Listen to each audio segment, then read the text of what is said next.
E lá vamos nós, mais uma vez. Bem-vindos ao Despreten Show. Eu acabei de chegar na Pitangui. Vou gravar pela primeira vez sentado na rua. Vou tentar me expor ao máximo a experiência. Só que dessa vez eu vou gravar do início ao fim.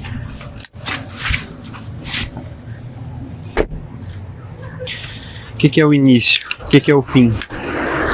O início vai ser a preparação, que é o áudio, e o meio vai ser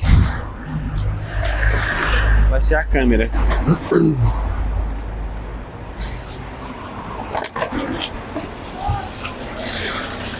Tô de calça e de gravata e de tênis, nada combinando, do jeito que eu tava preparando mesmo.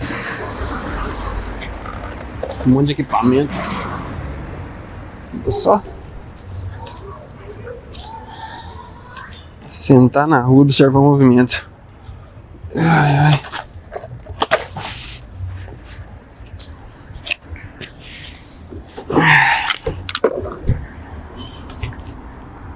E deixa acontecer. Eu tô meio constrangido, é normal. Mas como já começou, só continuar. Não vou tentar ser rápido, porque tentar manter a paciência enquanto é observado por várias pessoas que passam. Mesmo assim, vai funcionar da maneira que funcionar. Por enquanto eu estou só descrevendo algumas coisas para facilitar meu trabalho. Vai facilitar muito se eu só descrever. Minha parte do meu cérebro não tem que raciocinar muito. O que vocês estão ouvindo é eu abrindo os equipamentos, desempacotando, perdendo medo e colocando o pezinho na água, falando sozinho, parecendo esquizofrênico. Eu sei. Tem dias que vai ser difícil, tem dias que vai ser mais fácil.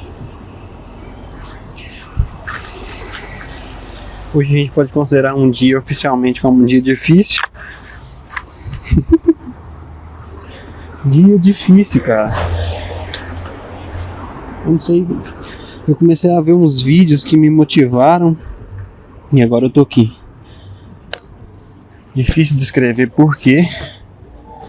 Difícil aceitar o motivo e procurar razões, respostas. Mas eu não vou fazer isso não, eu vou só continuar fazendo até dar 1 hora de áudio. Meu objetivo é 15 minutos de áudio, 15 minutos de áudio, depois é meia hora de filmagem, que eu tô tentando deixar os episódios com no máximo meia hora. Entre meia hora e 40 minutos, mas eu quero fazer meia hora para poder render nos 30 minutos. Se que render, rendeu. Se não render, não rendeu. Entendeu? Se render, rendeu. Se não render, não rendeu. Esse é o lema. É só repetir esse processo várias vezes até ficar ruim. No Brasil você começa ruim e vai piorando. Ou seja, até alguém ter coragem de te criticar. Coragem o suficiente para te criticar, até encontrar um conhecido e ficar constrangimento demais, sabe? Mas eu não vou filmar as pessoas. Eu imaginei que eu ia ter que filmar pessoas, mas eu vou ficar de costa pro muro, que é um lugar mais neutro possível que eu conseguir ficar. Por enquanto eu já tô ficando à vontade. O mais neutro possível que eu conseguir ficar.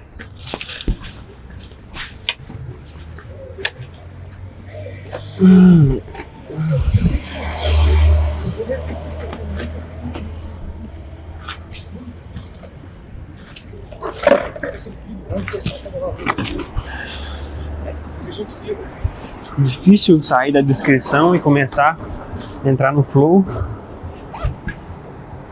mas não tem outra alternativa. Não tem outra alternativa. É impossível. Tentar fugir da realidade. Você vai pra fardar, pra boate. Entendeu? Impossível fugir da própria realidade que te assombra. É seu desafio maior. Impossível. O microfone tá uma bosta, né? Tá uma bosta. O microfone tá uma bosta, mas vai ficar assim.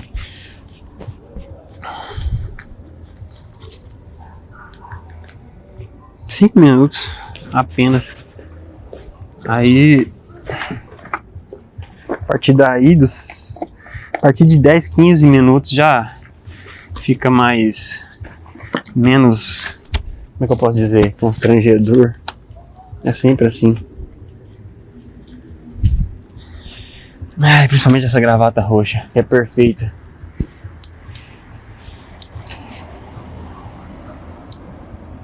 Por um minuto eu pensei que eu tinha esquecido a bateria da câmera em casa. Olha só. Que sorte a minha, não esqueci. Que sorte a minha, eu não esqueci. Por um segundo eu achei que eu não ia ter que fazer isso, mas a bateria tá aqui.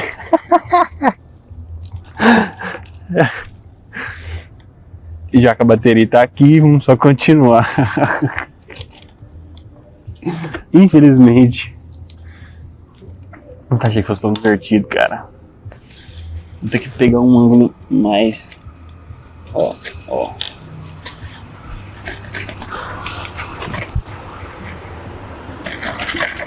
Vou colocar aqui um ângulo que eu possa pegar as duas cadeiras.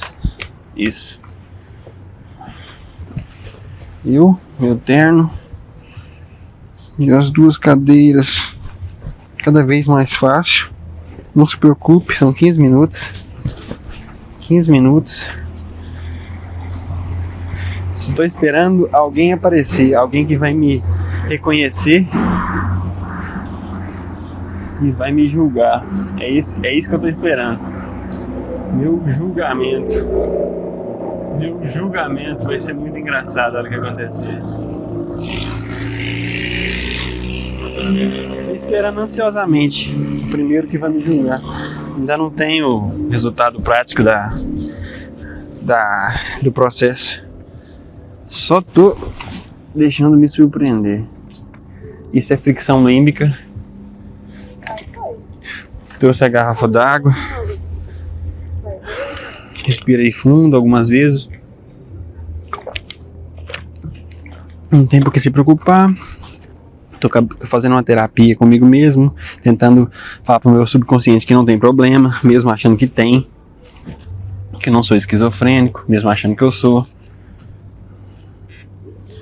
Ó, aos poucos a gente vai ficando à vontade e vai chegando no fundo. Ó. Não sei se eu filmo mais perna.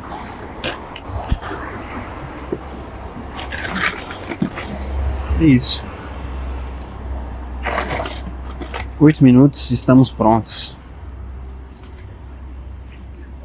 Com 8 minutos, estamos prontos. Eu achei que demoraria mais de 8 minutos para ficar pronto. E olha que eu comecei a gravar antes, hein? Com tempo recorde. Acho que eu não fico pronto com 8 minutos nem em casa. Quanto mais exposição, acho que é melhor. Eu tô bem de perceber, mano. Fica querendo limitar a exposição. Acho que quanto mais, melhor. Acho que é isso.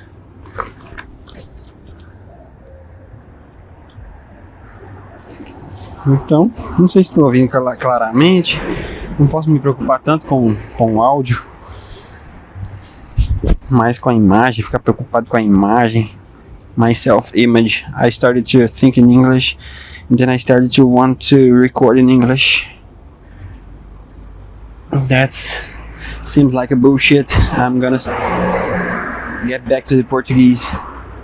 Eu não tinha noção de como isso poderia ser difícil no começo, mas cada vez mais fica mais fácil. Então eu vou esperar os 15 minutos para colocar o microfone no microfone e fingir que eu tô gravando no microfone. Acho que funciona. Tá funcionando. Vou só fazer a pauta aqui ao vivo. Esse é o Desperate Street. Como que é? Desperate Street. O que eu pensei? Treat de street e treat de travessuras. Ou seja, um nome ambíguo para poder dar sentido às duas coisas. Desperate Street. Entendeu? Desperate Street. Hoje o episódio chama Desperate Street. E depois que eu vi a propaganda lá do cara, como é que chama? A propaganda é... Eu vi um vídeo inspiracional do cara falando sobre quem pensa enriquece, é o Bob Proctor. É um nome horroroso. Bob Proctor. Um nome que eu nunca tinha ouvido falar, inclusive. Mas o cara tem muito a agregar. Depois de ver o Petri falar sobre vestir roupa ridícula, eu comecei a comprar roupa ridícula, comecei a importar menos, comecei a ficar mais feliz, inclusive. E o Bob Proctor fala sobre muita coisa interessante e me despertou alguma coisa. Eu ia vir ontem de manhã, ia vir hoje de manhã e agora eu tô aqui. Não tem pra onde correr. Realmente não tem pra onde correr. Parece que eu tô esperando um entrevistado, que eu tô, sabe, fingindo alguma coisa. Sempre vai aparecer. Sempre vai aparecer. Sempre vai ter alguma trava no meio do caminho. Não precisa nem se preocupar com o que falar. O importante eu acho que é permanecer no caminho e só continuar. Eu acho importante restabelecer alguns objetivos.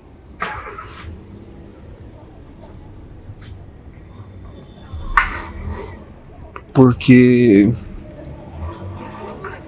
depois que eu comecei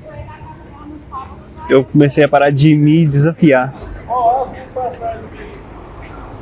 Comecei a parar de me desafiar. Eu acho que isso é a coisa mais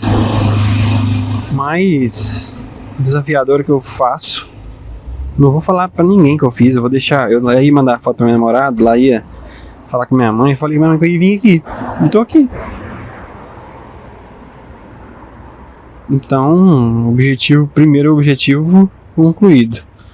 Depois dos primeiros objetivos, a gente começa a setar os próximos objetivos. Não tem por que você ficar tentando antecipar os objetivos e pensando qual objetivo é mais importante e perder tempo pensando, perder tempo raciocinando. Então, o primeiro exercício prático: fazer em vez de planejar. Eu tô aqui fazendo em vez de planejar. Eu não tinha pauta. Minha pauta era... Vamos lá. Você exercita sua mente. Minha pauta era saber se eu exercito a minha própria mente. Eu penso, enquanto o Bob Proctor falava, eu só consegui pensar nisso aqui. Ele falou de visualização. Acho que já começou, né? 3 minutos, vou esperar mais 2 minutos para ligar. Falou de visualização. Eu trouxe o livro o livro, trouxe a coruja do Cássio, trouxe o jogo de inteligência emocional, trouxe todas as cartas na manga, inclusive as cartas de inteligência emocional que estão na minha manga agora. Eu não vou fechar o terno, vou deixar ele abertinho.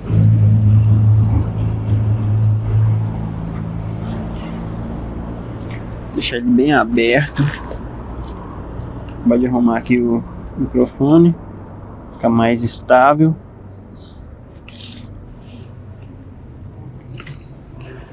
Pra mim ficar mais à vontade. Espera aí. Acho que é isso. Acho que é isso.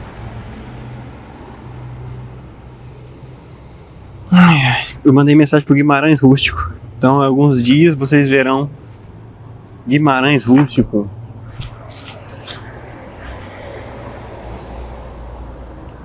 Estamos com 14h45.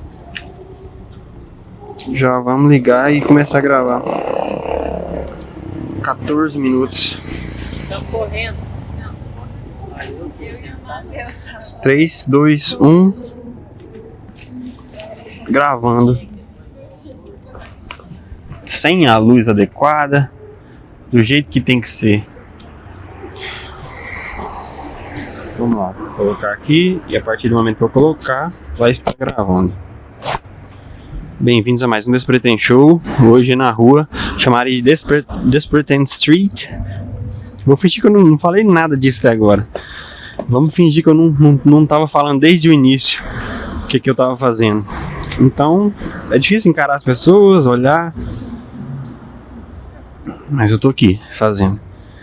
Você exercita sua mente? A primeira pergunta que me pegou do Bob Prokop.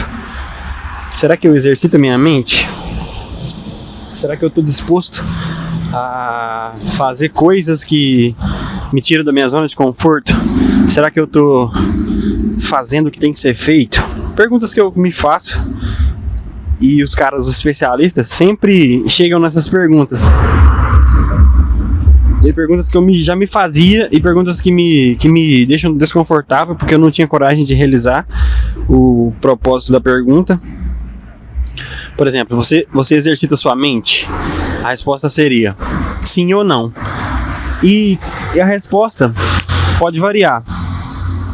Mas, independente da resposta, eu não gostava da negativa da resposta, que é não responder a resposta. E fugir da pergunta como se fosse resolver o problema de não responder a resposta. Então, quando eu começo a pensar sobre assuntos relacionados a essas perguntas difíceis de serem respondidas, eu começo a sair da minha zona de conforto na mente primeiro e desenhando o que seria a minha saída da zona de conforto, ou seja, o início da caminhada, o ressurgimento da cisne, como é que chama aquele negócio? Da fênix.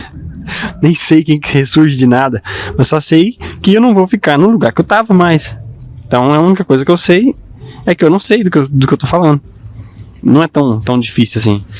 A compreensão básica de você saber aonde você não quer ficar, em vez de ter certeza de onde quer chegar.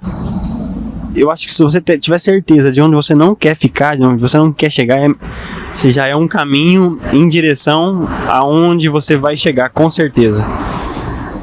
Em meio a caminhos, assim, eu tô numa pista, né? Comecei a gravar aqui com os meus amigos, as pessoas que aceitaram. Comecei a convidar mais pessoas, recebi rejeitações, como é que fala? Toda vez que eu esqueço o português, como é que chama? Rejeições. E agora eu tô aqui. E, inclusive eu trouxe 2 cadeiras, tá vendo essa cadeira aqui? Pra um convidado especial. Vamos ver se vai aparecer. A hora que ele aparecer, eu vou falar pra ele: você era o convidado especial. Porque eu não sei quem que é. Hoje como é que fala? Depois de Páscoa. Como é que fala? Véspera de Páscoa. Depois que passa a Páscoa, como é que chama? Não sei. Isso, e eu tenho a ilusão de que fazer isso aqui é exercitar minha mente. Agora eu já tô quase totalmente confortável. Mas a Páscoa, eu tava pensando o que significa Páscoa pra mim, além de chocolate. Porque eu perguntei pra minha namorada, não se ela viu a Paixão de Cristo, mas se ela tem algum chocolate pra comer hoje. Então quer dizer que um mercado capitalista venceu. Eu não estou nunca. Eu sou curioso sobre Jesus. A única coisa de Páscoa que eu fiz foi escutar a entrevista do Neil deGrasse Tyson, que tava entrevistando o cara do Red Pill lá, o cara que oferece as 2 pílulas, o ator. E eles estavam conversando que Neil era Jesus no Matrix. Então, e não sei se foi por causa da Páscoa, ele soltou, pareceu pra mim, mas em inglês, né, não em português. Eu não sei se a Páscoa é famosa lá fora, qual é a religião que eles cultivam, qual que é mais popular. Eu só sei que eu não sei do que eu tô falando.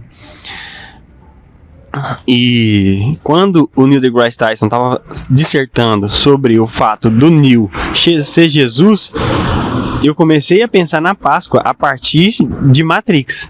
Se Neil é Jesus em Matrix, eu comecei a raciocinar a importância do personagem principal para o todo. E comecei, e mandei até para minha namorada um trecho que falava sobre Jesus. Então, sei lá, o meu algoritmo me trouxe até... Meu algoritmo me levou a pensar sobre Jesus na Páscoa, mesmo que não seja diretamente sobre Jesus. Meu algoritmo me levou a falar sobre Jesus, a escutar sobre Jesus, mesmo sendo Matrix. E é engraçado o sentimento que dá quando passa alguém e você quer que a pessoa escute uma palavra. Eu tava falando Jesus mais alto para a pessoa escutar e ser atraída pela palavra Jesus e não pelas outras palavras que são idiotas. Pelo menos a notícia que vai se espalhar é que tinha um cara falando sobre Jesus, tinha um cara espalhando a palavra, ou pelo menos a tentativa de espalhar a palavra. É engraçado, você tá de terno, você se encaixar no estereótipo de quem está passando a palavra. Hoje é véspera de Páscoa, eu acho que se eu viesse ontem ia ser muito mais engraçado. Essa gravata roxa não convence nada também. Eu acho que um discípulo de Jesus não está proibido de vestir uma gravata roxa. A gravata roxa eu acho que entrega, que não é sério. Deveria entregar, pelo menos. Que não sou um cristão falando de Jesus. Eu acho que é a chave.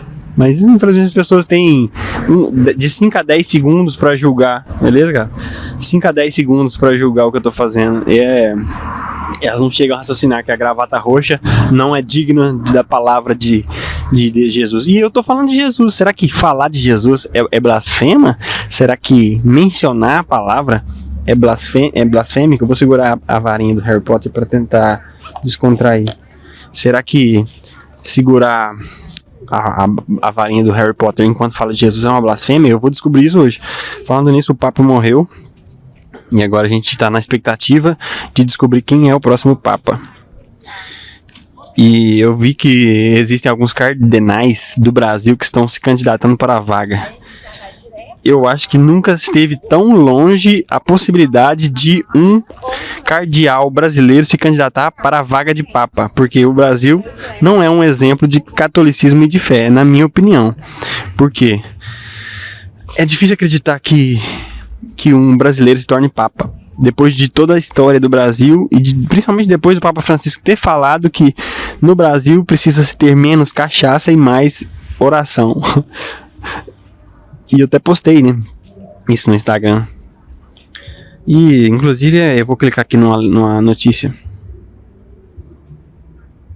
do Papa. Vamos lá. Pediu minha conta, eu já vou sair. Morre aos 88 anos Francisco, o primeiro Papa latino-americano. E é um avanço para a igreja considerar um latino-americano digno de ser um Papa. E a gente chamava ele de Francisco, mas ele chama Jorge Mário Bergoglio, o Papa Francisco, que não é Francisco. A informação foi divulgada pelo Vaticano, que informou que sofreu um AVC e insuficiência cardíaca. Queridos irmãos e irmãs, com profunda tristeza, devo anunciar a morte de nosso Santo Padre Francisco, às 7h35 desta manhã. O bispo de Roma, Francisco, retornou à casa do Pai. Toda a sua vida foi dedicada ao serviço do Senhor e sua igreja, e diz o comunicado do Vaticano. Agora, falando notícia do Papa com a gravata roxa, vai parecer um cristão com certeza. Não tem erro. O pontífice se recuperava após um quadro respiratório grave e deixou 37 dias no hospital, que o deixou entre fevereiro e março deste ano. Ontem, no domingo da Páscoa, o Papa fez uma aparição para abençoar milhares de pessoas na Praça de São Pedro no Vaticano. Quase que ele fecha o bingo, né? Morre na Páscoa. Quase. Porque na Páscoa o cara ressuscita, né? Aí tinha que ressuscitar. E não, o bingo não ia dar certo, não. Porque parece engraçado, é coincidência um cara morrer no dia da ressurreição, porque a gente usa tudo ao nosso redor para observar as coincidências, as negativas e as positivas, né? Quando nos convém, quando não convém, e a gente usa os mesmos dados. Por exemplo, os cristãos vão falar que foi coincidência o Papa morrer um dia depois da Páscoa, mas se fosse um dia antes também seria coincidência. E se fosse sei lá, 10 dias e falar, não, 10 dias da morte do Papa lá, ia ter um cara lá falando. Ia ter a mesma coisa, todas as coincidências. Tudo que serve de coincidência a gente usa para o nosso ego acreditar que a gente importa. E não sei, na verdade eu não sei o que falar sobre o Papa e nem sobre os cristãos, só sei que eu não sigo as tradições. Minha família é cristã, e eu sou cristão de batismo, sei lá, não sei se falar que sou cristão quer dizer que eu fui batizado, então eu sou leigo. Desde quando eu saí da igreja, das amarras da igreja, eu parei de me importar porque eu comecei a fazer em vez de pensar. A gente vai na igreja, né?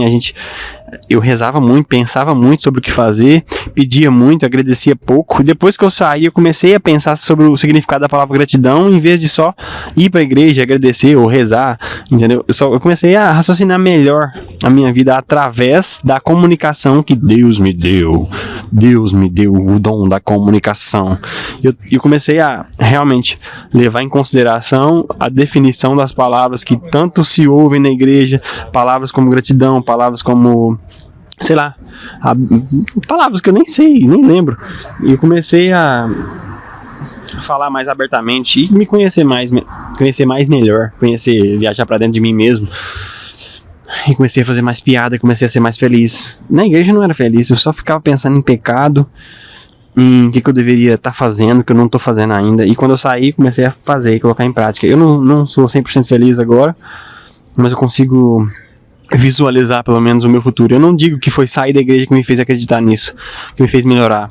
Eu acho que a igreja não tem muito a ver com as decisões, mas eu acho que ficar na igreja, permanecer só dentro da igreja, ela te limita um pouco as visões. Só isso. Não acredito que foi sair da igreja. Eu acredito que o problema não esteja na igreja, esteja nas pessoas, principalmente. O fato de estar segurando uma varinha não quer dizer nada também. Ninguém vai achar melhor ou pior. É engraçado eu achar que mudaria. O fato é que minha mochila está em cima da vaga do convidado. Se a mochila está em cima da vaga, o convidado não se sente à vontade. Então eu vou tirar minha mochila de cima para deixar o convidado à vontade. Eu tô tentando fazer força para que isso aconteça. Tentando mesmo colocar o Despretém Show em prática. Quer trocar ideia com alguém real, não ficar só esquizofrenia show aqui. Na verdade, o Papa morreu de bronquite. Não conseguiu terminar o discurso e pediu para que um assistente fizesse a leitura durante a missa do Vaticano. Depois, o Papa foi internado para uma cirurgia complexa. Segundo o Vaticano. Informações, dizem. Como é que você vai acreditar nas informações que estão dizendo?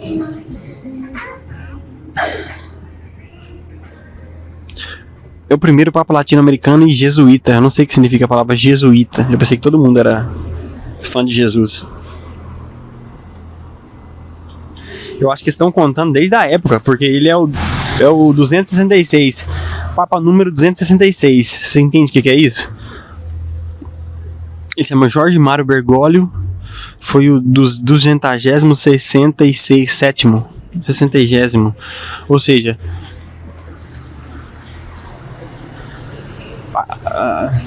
existem 266 papas com esse, todos mortos, infelizmente.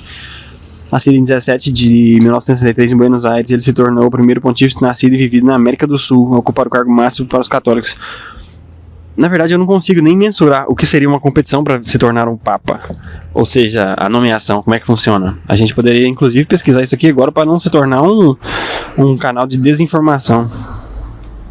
Como se eleger um papa? Na verdade, a gente nem sabe, né, como que funciona o processo.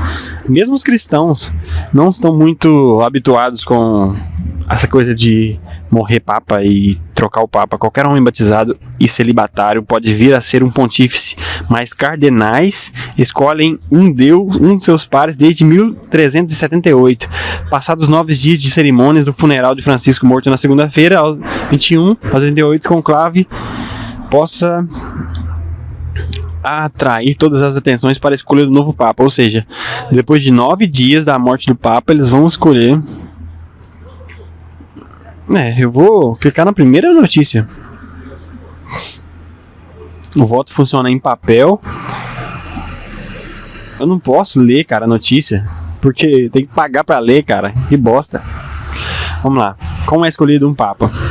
Como é escolhido um Papa? Fumaça branca, ebemus papam, conclave. O mundo para... Essa frase é proibida de se dizer, né? O mundo para. Já tá errado.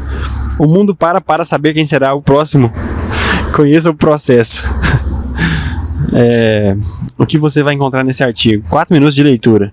Você não tem 4 minutos de leitura para saber como que é escolhido o próximo Papa? Então pode dar licença. Uma dúvida comum, não somente entre os católicos, mas também entre os não católicos, é como é escolhido um Papa. Ou seja, é uma dúvida comum porque as pessoas não pesquisam a sua própria religião, né? E também uma coisa atípica. Eu não culpo vocês católicos, mas eu também não sei.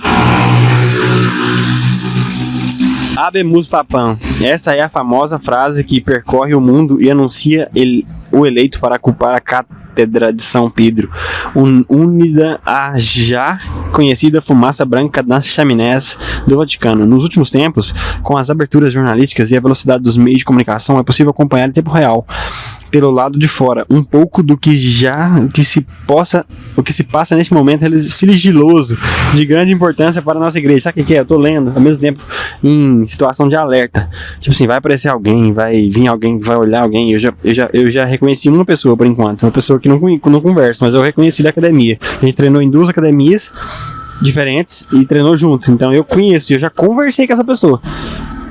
Acho que eu tô estourando o microfone. Mas foda-se. Então eu fiquei um pouco constrangido quando uma pessoa... eu vou rir pra caralho quando eu encontrar alguém, se fosse um amigo meu. Se fosse uma pessoa mais próxima, vai ser engraçado. O fato de estar de terno e tênis de corrida é engraçado. E de blusa de corrida e de terno, de manga pegando frango é engraçado também. Vamos lá, nos últimos tempos, já li essa parte. Desde nossas casas, trabalhos e afazeres, celebramos e rezamos pelo eleito. Mas para muitas surge a curiosidade, como é feita a eleição mais importante da Igreja Católica Apostólica Romana? Ou seja, é uma eleição democrática. Ou seja, o Papa não é escolhido por Deus. Levando em consideração que o Papa é a pessoa mais importante da Igreja Católica e ele não é escolhido por Deus, eu pensei que fosse. A verdade é que essa eleição já passou por muitas modificações ao longo da história da igreja e não se sabe com exatidão o processo de escolha de todos os papas. Porém, a definição do processo tal como conhecemos hoje se deu em 1271, instituído pelo Papa Gregório X. Gregório X? Será que teve 10 Gregórios? Meu Deus. Ele era o Papa Francisco, então as pessoas mudam o nome do Papa para poder... Porque o nome dele não é puro, talvez o cara chama Jorge, não pode ter um Papa Jorge. O Papa Jorge é foda, né, cara? Como você vai rezar pro Jorge? Já pediu o Jorge pra rezar? Não dá pra pedir o Jorge, não dá pra ajoelhar em nome do Jorge. É foda. Tem que ter o nome Francisco, que é um nome conservador, um nome propriamente de direita. Você sabe que não pode ter nenhum Francisco de esquerda, né? Se você não sabia, se você é de esquerda e quer que seu filho não se torne de direita, coloca o nome de esquerda nele. Kathleen. Qual que é o nome de esquerda? Eu nunca parei de pensar em nomes de esquerda. Caio, não. Kathleen. Nomes bíblicos são nomes de direita. Vamos fechar assim. E nomes comuns e atuais, tipo Enzo. E nomes que tem som no final, tipo Robson. Robson não. Jailson, tudo que tem som no final, podemos considerar que são nomes de esquerda. E nomes da Bíblia, nomes bíblicos são nomes de direita. Ou seja, se você tem um nome de esquerda, se você for um cara concorrendo ao cargo de Papa, você tem que trocar seu nome para um nome de direita ou nome bíblico, para poder fazer sentido. Porque a igreja não pode te chamar por Jorge, ao Papa Jorge. Não, tá errado. Então essa é a primeira ideia de hoje. Você não pode ter um nome de esquerda para ser considerado um Papa.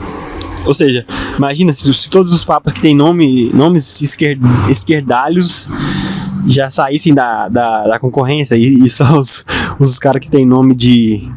possíveis nomes direitísticos pudessem concorrer. Isso é engraçado. O Instituto foi o Papa Gregório que estabeleceu que o processo de escolha passaria a ser um conclave, do latim conchave, e com restrições progressivas. Com o passar do tempo de votação, nesta estabeleceram-se as determinações, a regra básica para a organização das conclaves futuros.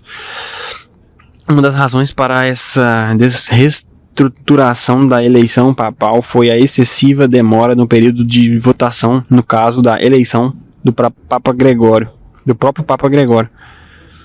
Então demorava muito. Então, olha pra você ver, demorava muito e demorou pra ele ser escolhido. O que ele fez? Falou, vamos mudar essa porra. Ele é igual o Bolsonaro e o Lula. Quando ele é eleito, ele quer criar uma lei que ajude os próximos. Bom papa, pelo menos ele fez alguma coisa, né? O processo de escolha durou quase 2 anos. Ou seja, ele criou uma lei pela qual ele é lembrado até hoje. Então, quer dizer, ele foi um bom papa. Pelo menos ele mudou a lei que demorava. Agora não demora mais. Finalmente, para escolher um papa demora só alguns 22 dias, nada mais do que isso. Porque a gente não pode ficar sem papa por mais de 22 dias, é muito tempo. Como é que a gente vai tomar as decisões importantes do Vaticano? Será a hóstia sagrada? Quem vai abençoar? O diabo tá por aí. Tipo assim, tem que ter um papa, um responsável na terra, né? Como é que eu posso dizer? Uma autoridade responsável na terra. Porque Deus é onipresente, mas ele não pode agir diretamente. Seria o Papa o responsável pelas rezas, pelos abençoamentos. E vamos lá, uma das razões para a reestruturação da eleição papal foi a excessiva demora no período de votação. No caso da eleição do próprio Papa Gregório, o processo de escolha durou quase 2 anos. Então a gente ficava 2 anos sem Papa. Imagina o que o diabo fazia nesse período. 2 anos sem Papa. Então era um tempo excessivo que as pessoas esperavam, e eu acredito que o cara pensou, a gente não pode ficar 2 anos com a fé desprotegida, a fé das pessoas desprotegidas. A gente tem que concluir mais rápido. Para evitar um período tão longo, determinou-se que os cardeais teriam 3 dias para realizar a escolha. Após esse tempo, teriam sua alimentação limitada, recebendo apenas uma refeição pela manhã e outra à tarde. E se, depois de 5 dias, ainda não houvesse acordo do resultado final, os cardeais recebiam apenas pão. Que? Eles torturam os padres, vão diminuindo a comida deles até que eles decidam. E se não tiver nenhum digno? E se todo mundo achar que, por exemplo, eu sou digno? Eu não sei quem são cardeais, se eles decidem se é um cara de fora ou se eles decidem que é um entre eles, né? Eu acho que é entre eles. Apenas pão, água e vinho. Esta foi uma das formas encontradas para que os cardeais estivessem com o foco voltado totalmente à vontade divina, abertos em unidade. Ou seja, eles ficam comendo McDonald's e não lembra que tem que votar. Olha mesmo, a gente tem que estar aqui, tem que votar, né, gente? É tipo, caramba. Como é que os cardeais esquecem do foco que era escolher um papa e fica 2 anos em votação? Caralho, eu achei que eu era procrastinador, cara. 2 anos. É muito tempo. Desculpa, mas é muito tempo. Uma limitação corporal expressaria uma maior abertura espiritual. Aí eu concordo. Ou seja, o jejum faria com que os cardeais focassem a realizar sua escolha sob a inspiração do Espírito Santo. Depois, com o passar do tempo, o funcionamento do conclave foi sendo adaptado para as necessidades de cada período. Então eu acho que depois de um tempo as pessoas começaram a comer só o pão e vinho e focava na escolha do Papa, porque estava ali, não era para brincar, não era para comer McDonald's, era para escolher o Papa. E é engraçado, né? Seres humanos são seres humanos em qualquer lugar do mundo. Donald Trump é um ser humano. Hillary Clinton era um ser humano. Bolsonaro é um ser humano. E todos esses 3 são iguais. O imperador, lá, como é que chamava? O César era um ser humano igual o Bolsonaro. Eu sou igual os 3, os 4. Jesus aí é foda, né, cara? Falar de Jesus. Mas o corpo dele era igual. Aposto que ele suava, aposto que ele tinha bafo, aposto que ele tinha CC, como todo mundo. Eu acho que a gente tem que normalizar essas coisas. Tirando a parte espiritual de Jesus e que ele era filho do dono. Desculpa, acho que é blasfêmia, eu vou parar com isso. Depois, com o passar do tempo, o funcionamento conclave foi sendo adaptado para as necessidades de cada período. As normas atuais foram determinadas por São João Paulo II em sua Constituição Apostólica Universi Dominis Gregis. Temos 24 minutos, 6 minutos para terminar essa bosta. E depois vai ser só o áudio de desmontagem. Eu não posso fazer nada. Esse é o objetivo de hoje. Desde então, após a morte do Papa, sua renúncia, como foi o caso do Bento. Caralho, o Papa Bento renunciou. Imagina se tornar Papa e renunciar. O que é tão difícil que você tem que renunciar? Se não é o objetivo de todos os os cardeais. A Assembleia de Cardeais reúne-se com total sigilo e isolamento. Cardeais vindos do mundo inteiro integram o total de 120 votantes. São 120 votos para escolher o novo Papa. Então, a escolha do Vigário de Cristo. Novo Vigário de Cristo. Esse é o vulgo do Papa. Novo Vigário de Cristo. Assim, em dia de intensa oração, começando pela Santa Missa, os cardeais realizam uma procissão à Capela Sistina. Pedem o Espírito Santo com a concedida conhecida oração Vini Creator Espíritos e fecham-se com clave. O mestre de cerimônias pronuncia o extra omnes, fora todos. Caralho, expulsa todos, ordenando que aqueles que não tenham a ver com a eleição saiam do recinto, entendi. Todos os faxineiros saem do recinto. Como é que é? Extra omnes, ou seja, vaza cambada. As portas se fecham e ficam sob a proteção da guarda suíça. Legal pra caramba. A guarda suíça vai lá dar uma moral. E os cardeais então dão início às rodadas de votação para a eleição. Como é escolhido o Papa conclave? Agora que vai falar como é escolhido o Papa. Caralho, não era 4 minutos de leitura? Eu vou ler tudo, sem parar. A etapa fundamental de como... não vou conseguir ler, não. Quando o requisito da maioria dos votos não é alcançado, papéis são queimados com produtos químicos que convertem a fumaça negra na cor negra. Ou seja, lá no Vaticano eles poluem o meio ambiente com a fumaça negra, indicando ao mundo exterior que a eleição prossegue e não foi fechada. Ou seja, a fumaça branca é o sinal de que foi escolhido. A fumaça negra, porque queima o papel, é o sinal de que não foi escolhido. Eles ficam enrolando. Mas precisa queimar? Não era só tocar o sino em um código Morse? Toca o sino em um código Morse e a pessoa sabe, ó, esse código quer dizer que não foi escolhido. E o outro código quer dizer que foi escolhido. Pra quê? Pra que tanta poluição do meio ambiente só pra falar que não foi escolhido? Não tem tanta necessidade. Caso não haja um eleito, depois de 3 dias, a votação suspensa por 1 dia para oração, discussão e exortação espiritual. Eu não sei o que significa exortação. Há então mais 7 votações e mais uma pausa com o mesmo intuito. Então a cada 3 dias eles se reúnem e fazem as pausas quando não há conclusão do cardeal escolhido. Esse ladainho durou 2 anos no Papa Gregório. Imagina levar 2 anos para escolher. Então, naquela época levava 2 anos, imagina agora escolher um Papa hoje, se naquela época levou 2 anos. Hoje vai levar uns 20 anos para escolher um Papa decente. Eu imagino, porque estamos vivendo em tempos líquidos, que não dá para confiar nem nos cardeais. Só chutando também. Mas eu acho que aí eles vão apertando, né? Tira a comida do cara, tira a água, deixa só vinho e hóstia. Aí depois deixa só hóstia, os caras ficam com sede, com fome, aí eles têm que escolher. Esse é o método, não sou eu que inventei. Olha, não vai me criticar. Ou me critica, tanto faz. Passadas as etapas estabelecidas e tendo um eleito final, o cardeal de mais idade pede consentimento do eleito. Aceita a sua eleição canônica como sumo pontífice. Em caso de afirmativo, os papéis são queimados com produtos que convertem a fumaça na cor branca. Tem um produto que converte a fumaça na cor branca. Não é uma fumaça tão divina. Acho que é só... joga um detergente na fumaça e ela sai branca. Aí os caras se dão por satisfeito.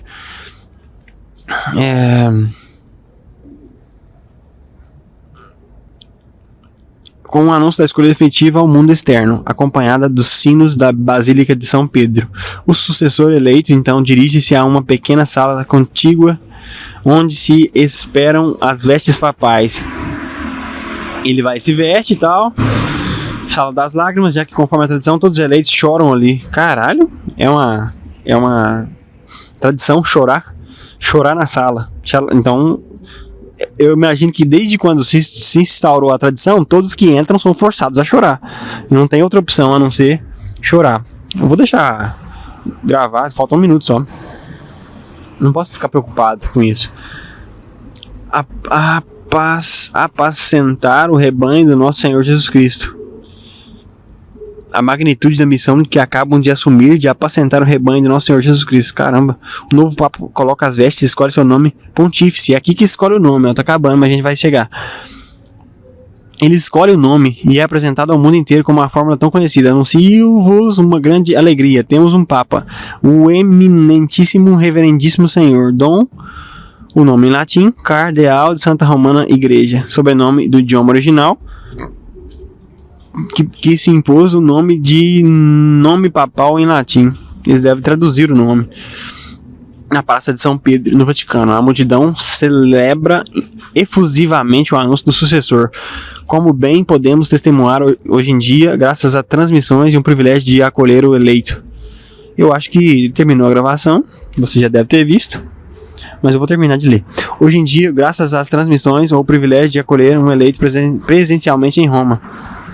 É muito fácil, né? A gente acompanha, a gente não precisa de um pombo correio ou de alguém correndo milhares de quilômetros para anunciar quem foi o novo Papa, né? Como é que a gente sabia? Por exemplo, eu tô aqui em Minas Gerais, em 1910, quando o Papa Gregório foi eleito, 2 anos depois de atraso, imagina? Caralho, eu imaginei que a resposta demorou 2 anos, mas não, porque atrasou 2 anos. É tipo a Copa do Mundo, imagina se a Copa atrasasse. Eu achando que a mensagem estava demorando, mas atrasou 2 anos pra sair o cara correndo de lá pra vir me avisar que quem ganhou a Copa do Mundo.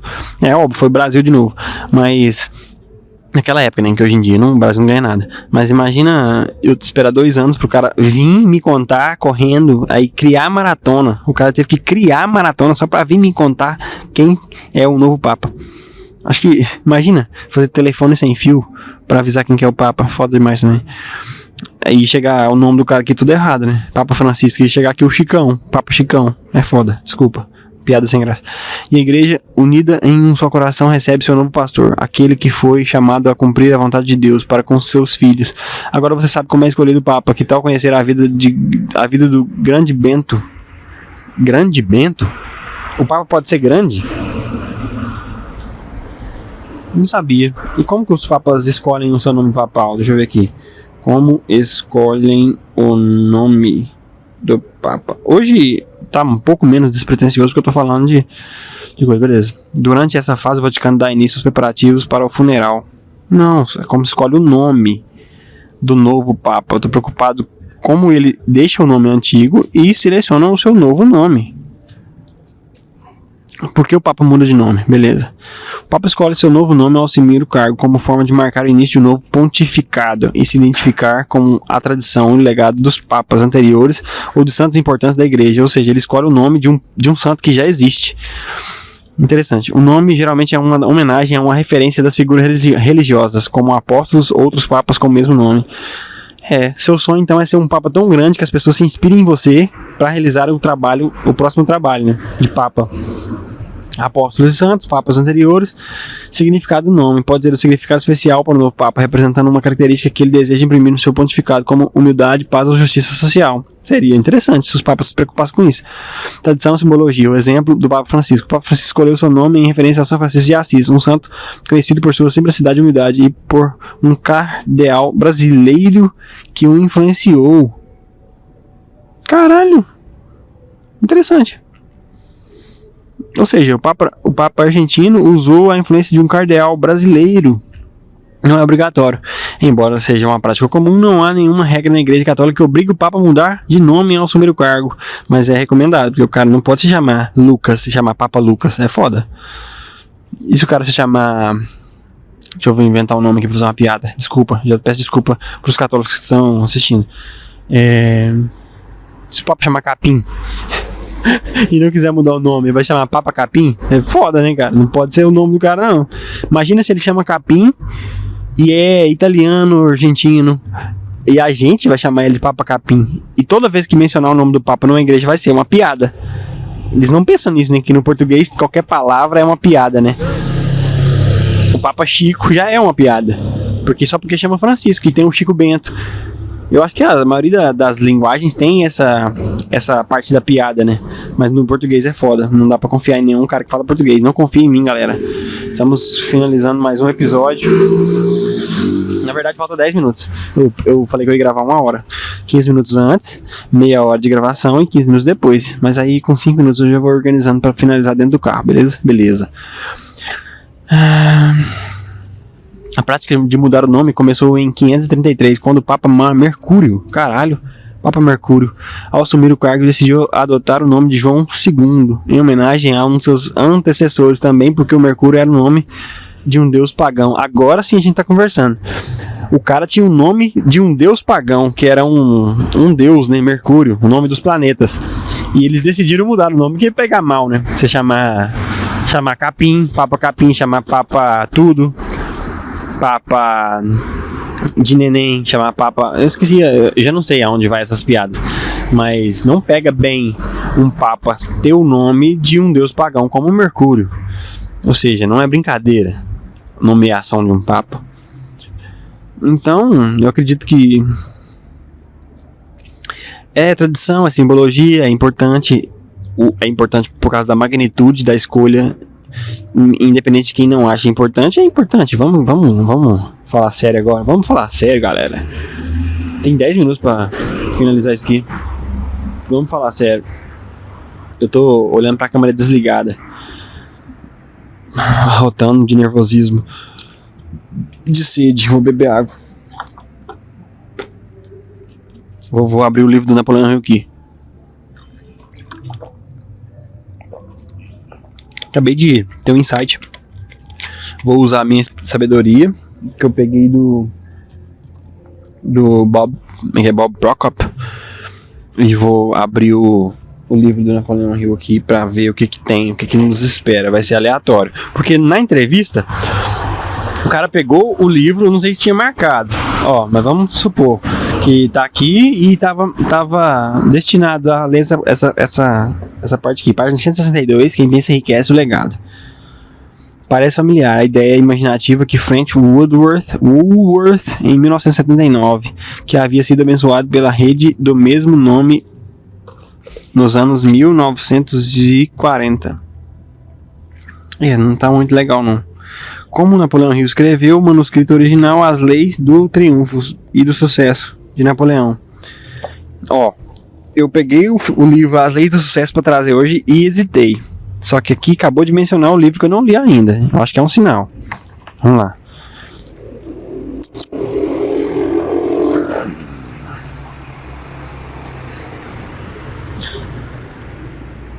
Sobre a criação de Piggly Wiggly, onde nessa história você vê menor indicação de algo que não poderia repetir. O plano que rendeu milhões de dólares ao seu criador. Legal.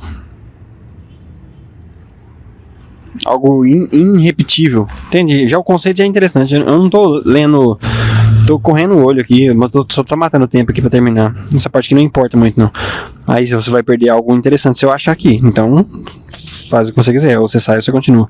Não há preço padrão para ideias. O criador da ideia define seu preço e, se for esperto, o alcança. Não há preço para as ideias. O criador da ideia define seu preço e, se for esperto, o alcança. Não há preço para as ideias. Uma ideia não tem preço. Essa ideia aqui não tem preço. Ser você não tem preço. Ou seja, ser original não tem preço. Ser autêntico não tem preço.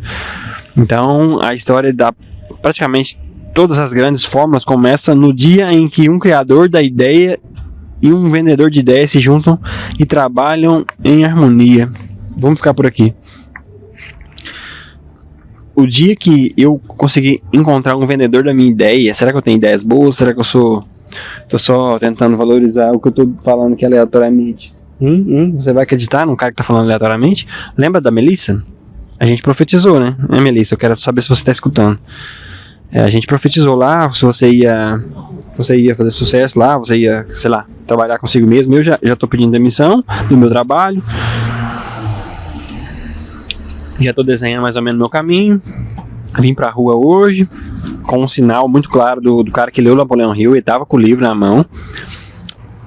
Amanhã eu vou ter que levar As Leis do Sucesso pra ler no trabalho. Na verdade, amanhã eu vou na feira da minha mãe pela primeira vez espontaneamente. Toda vez que ela me chamava, era que ela tinha esquecido alguma coisa. Porque eu vou depois, né? Ela vai às 3 horas da manhã pra feira. Tô falando com você, Melissa. Ela vai às 3 horas da manhã pra feira. E eu fico em casa. como eu fico em casa, eu demoro pra ir pro trabalho. E quando ela esquece alguma coisa, aí ela me liga, manda mensagem e pede pra me levar. Eu só vou lá nessas circunstâncias. Amanhã eu vou propositalmente. Na verdade, eu vou agora. Ó, como é que a gente faz, ó? Isso é progresso ao vivo. Eu vou ditar aqui o despertador para exatamente 5h30. Para dar tempo de comer e chegar lá no máximo às 7. Ó, vou setar para 5h15. Que eu gostei desse número. 5h15. 8 horas e 28 minutos. Eu tenho... Não, vai ser isso. Eu vou dormir pouco e foda-se. Eu preciso comer e dormir. Vou comer pouco para dormir melhor. 55 minutos. Com 55 minutos a gente já ia terminar. Então eu já vou desmontar aqui. Agora vai ser só papo chato. Então, Melissa, eu já tô fazendo progresso aqui, ó. Depois de quantos meses que eu enrolei? Pode contar aí, alguns meses, né, que eu enrolei. Mas eu tô fazendo progresso. Eu quero saber de você. O que você fez de progresso? Eu vou te mandar mensagem no Tandem agora, inclusive. Não vamos deixar passar as oportunidades, galera. Não vamos deixar passar as oportunidades, ó. Pensa na hora e age. Eu já chamei o Guimarães Rústico. Eu vou chamar a mentora do programa de intercâmbio agora também. É a oportunidade que você tem de fazer o que você estava pensando. Só não pensar e fazer.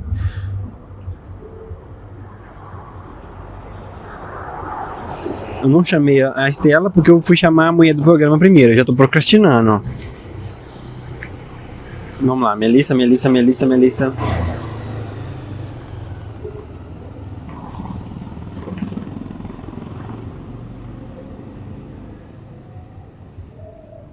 Monday. What's up? Hi, how are you? What about what we recorded? How can I say? I look forward to hear from you. I'm looking forward to hear from you. Okay.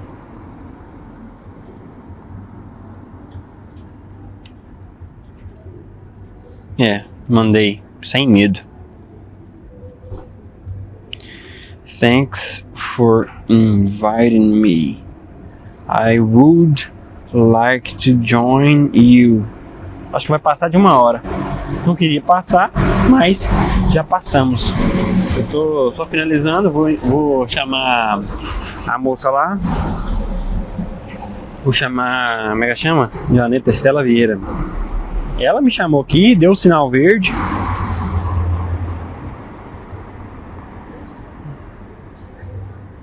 Vou perguntar a ela, can I ask you something?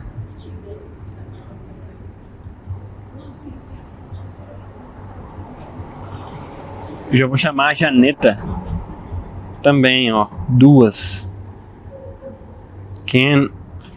Hi. Good night. Good evening. Good evening. São 2 pessoas que estão organizando o programa de intercâmbio que eu tô participando, né? Que já falei no episódio anterior, não sei se ouviram, não sei se prestaram atenção, foda-se se não tiver prestado atenção. Mas eu não trato vocês como audiência, desculpa, eu não posso tratar como audiência 70 pessoas que estão ouvindo, no máximo 50 pessoas, desculpa, eu não consigo. Enquanto não tiver um número substancial, eu não consigo, entendeu? E eu consigo, é melhor pra mim tratar vocês como se não estivesse escutando, pra mim ficar sóbrio e não ficar, não, galera, bem-vindos, igual que esse cara retardado, criador de conteúdo que acha que tem uma audiência gigantesca e não tem. E não é falta de respeito, é só uma maneira de eu permanecer sóbrio, continuar sendo eu mesmo.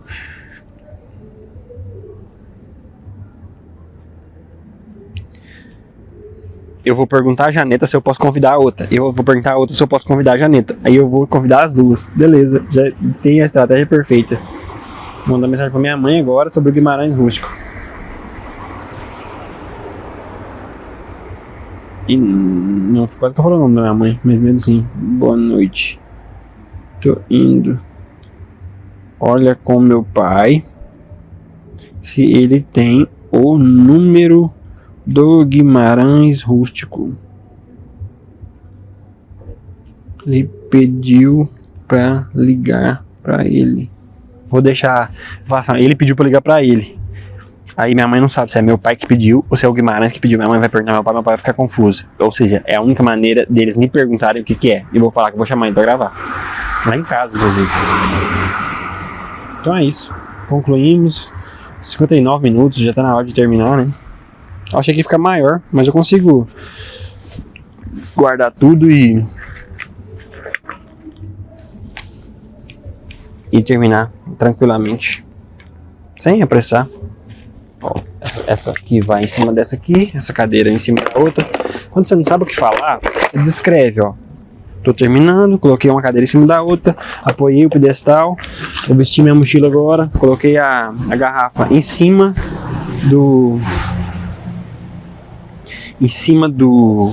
da cadeira, a cadeira que tá em cima uma da outra, peguei a cadeira, o pedestal e a garrafa, vou fechar o flip da câmera. Vou fechar o pedestal da câmera. Vou tentar pegar a câmera e o pedestal junto. Não, pera aí, deu errado. Vou abrir de novo o pedestal da câmera para ficar em pé, para não cair. Nenhum acidente é possível nessa hora. Muita calma nessa hora. Ó, câmera na mão. Cadeira e pronto.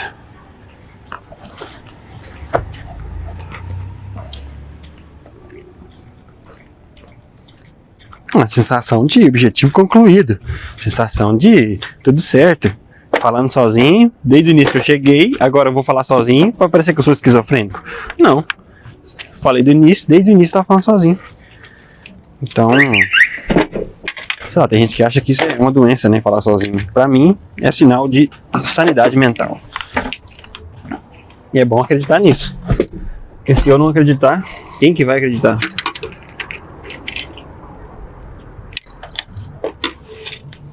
Perigoso quebrar os pés do pedestal. Eu vou arrumar um por um, então. Com toda a paciência do mundo. Tem que usar a paciência que foi me dada, né? Por Deus. Igual a paciência que os caras tiveram pra esperar 2 anos a eleger o Papa lá, o Papa Gregório. Eu já tenho uma história pra contar. O Papa Gregório demorou 2 anos. Por que você não pode esperar eu guardar o trem com calma aqui e dobrar todas as pecinhas? Entendeu? O Papa Gregório demorou 2 anos. E eu vou demorar quanto tempo? Não sei.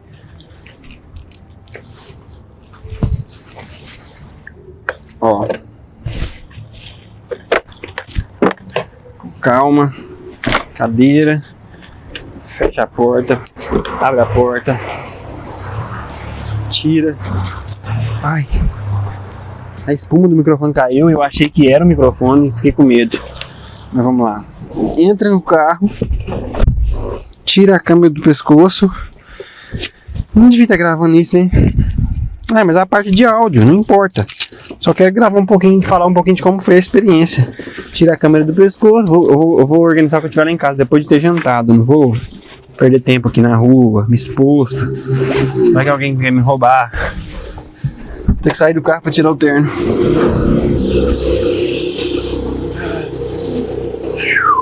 Que sensação de dever cumprido, galera. Vocês não têm noção. Engraçado, pra quem não estudou, né, na vida, tô estudando agora, mas pra quem não estudou, pra quem não teve uma formação, isso parece ser besteira, né, mas agora eu tenho coragem pra fazer o que eu quero fazer no meu trabalho. Tenho coragem pra fazer o que eu sempre pensei e nunca fiz. Então vamos colocar essa coragem em prática aí, galera. Eita, essa fera aí, meu. Eita, essa fera aí, meu. Aproveitando que eu tenho que imitar o Milton Cunha e o Cortella. E quem mais? O Lula. Não, o Lula gasta muita voz. O Milton Cunha, vamos lá. Eu vou fazer um hack. Pra quem não sabe o que é um hack, você tem que se expor. Então eu vou imitar o Milton Cunha por exposição. Estamos esperando o próximo Papa.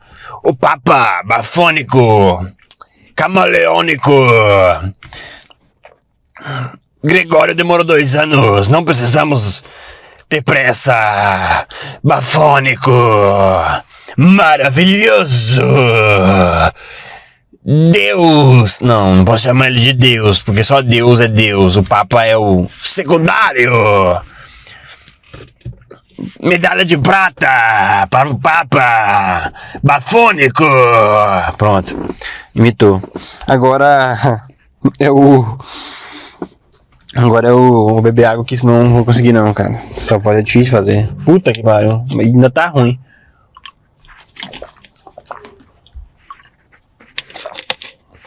Agora é o Cortella, que é mais fácil, que tem uma região grave, mas não tem um esforço demasiado.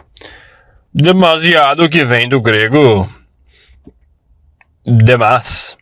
Esforço além, demais, demasiado. Entendeu? É tipo, você explica. Com Cortella você explica uma palavra difícil de uma maneira burra. E com o Milton Cunha você elogia qualquer coisa. Elogia e fala que é bafônico. Entende? É simples. Acho que eu vou terminar pra me ir pra casa raciocinando a bela de uma bosta que eu fiz. Eu não tô julgando meu conteúdo, porque não tem nada demais. É só pra gravação, não é pra views. E é diferente, né? É bom se expor dessa maneira. O cara foi lá, gravou. Próxima vez eu posso gravar em uma praça com alguém que não quer ir lá em casa, né? Que eu moro no Choro.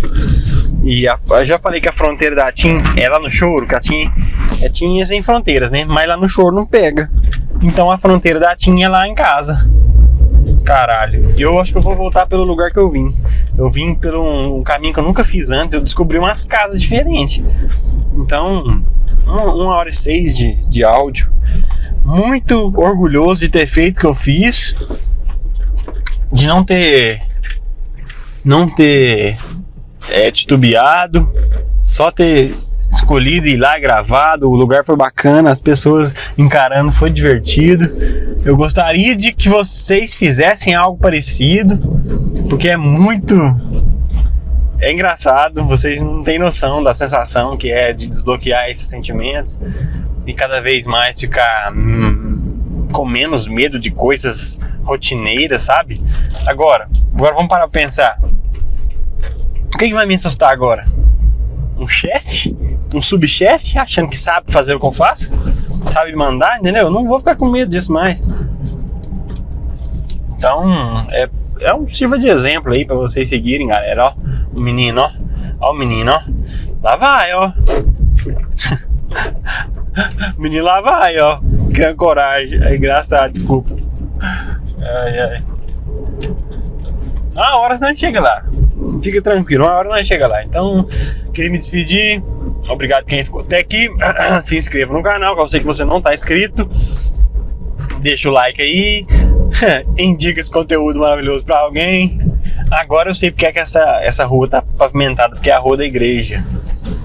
Agora faz todo sentido. Agora eu tenho que só decorar qual que é a rua que tá pavimentada, que eu acho que é a rua da rotatória, que vem direto pra igreja, depois que vem direto pra onde eu tava. Legal saber disso. Inclusive aqui é um ótimo lugar pra abrir uma feira. Hein, galera? Fica a dica aí, ó. Pra mim mesmo, desculpa. Tchau. Vou terminar de uma maneira mais sucinta possível. Ficamos por aqui.